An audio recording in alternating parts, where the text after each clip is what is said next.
President Trump के Gaza plan ने दुनिया को हिलाकर रख दिया है। सऊदी अरब और उसके अरब इत्तेहादी मुल्क ट्रंप की इस तजवीज़ से दंग रह गए हैं कि गाजा पर अमेरिका का कंट्रोल होगा और फिलिस्तीनियों को बाहर निकाला जाएगा। अरब ममालिक का मानना है कि इस तजवीज़ से फिलिस्तीनी हमेशा के लिए ख़त्म हो जाएंगे, उन्हें जॉर्डन और मिस्र में भेजा जाएगा और फिर वो कभी गाजा वापस नहीं लौट पाएंगे। मिस्र और गाजा ने दो टूक कहा है कि इस तजवीज़ से अरब ममालिक में इंस्टेबिलिटी आएगी। ट्रंप के इस गाजा प्लान के खिलाफ मुस्लिम ममालिक मुत्तहिद हो रहे हैं। सऊदी अरब ने इमरजेंसी अरब समिट का ऐलान किया है। 20 फरवरी को होने वाले अरब समिट में सऊदी 4 अरब ममालिक के लीडरान की मेज़बानी करेगा, जिसमें गाजा पर अमेरिकी कब्जे के प्रेसिडेंट डोनाल्ड ट्रंप की तजवीज़ पर चर्चा की जाएगी। अब सबसे पहले समझना ज़रूरी है कि आखिर ट्रंप का गाजा प्लान क्या है। दरअसल ट्रंप गाजा से फिलिस्तीनियों को निकालकर उस पर अमेरिका का कब्जा चाहते हैं। ट्रंप गाजा पट्टी में रिसोर्ट सिटी बनाना चाहते हैं।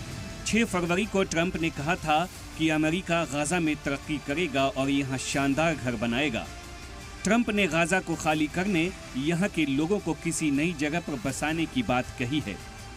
इजरायली पीएम नेतन्याहू ने ट्रंप की इस गाजा प्लानिंग की हिमायत की है। साथ ही नेतन्याहू ने ट्रंप के इस प्लान को तारीख बदलने वाला बताया है। अब यह भी समझना जरूरी है कि अगर अमेरिका ने गाजा पर कब्जा किया तो क्या होगा। इजराइल हमास के बीच जारी जंग के दौरान लाखों लोग गाजा पट्टी से पहले ही दूसरी जगहों पर चले गए हैं। ट्रंप की प्लानिंग में इजराइल का मगरबी किनारे पर कब्जा, गाजा पर कंट्रोल और सरहदी सीरियाई इलाकों पर कब्जा करना है। अमेरिका अगर फिलिस्तीनियों को गाजा से जबरदस्ती हटाने की कोशिश करेगा तो बड़ी बगावत हो सकती है। अरब ममालिक का कहना है कि फिलिस्तीनियों को गाजा से बाहर निकालना किसी भी तरीके से ठीक नहीं है, ये उन्हें धोखा देने के बराबर है।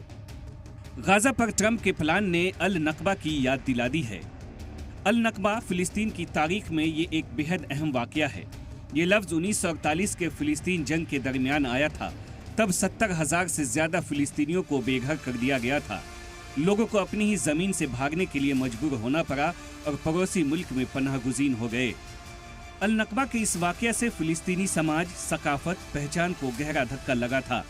इस दौरान कई फिलिस्तीनी शहर, गांव बर्बाद हो गए। तारीखी सकाफती मकामात को नुकसान पहुंचा।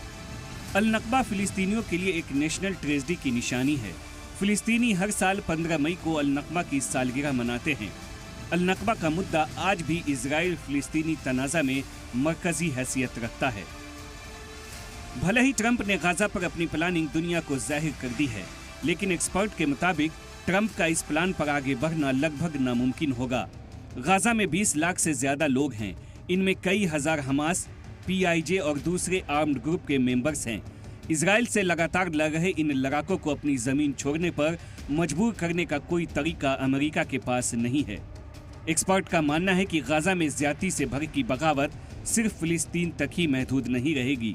इसका असर पूरे मगरबी एशिया में पड़ेगा, क्योंकि फिलिस्तीन से इलाके के लोग जज्बाती तौर पर गहराई से जुड़े हैं।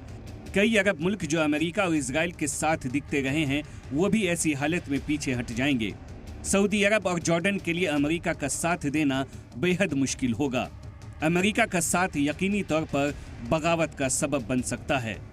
सलाम टीवी के लिए दिल्ली से नदीम अहमद की रिपोर्ट।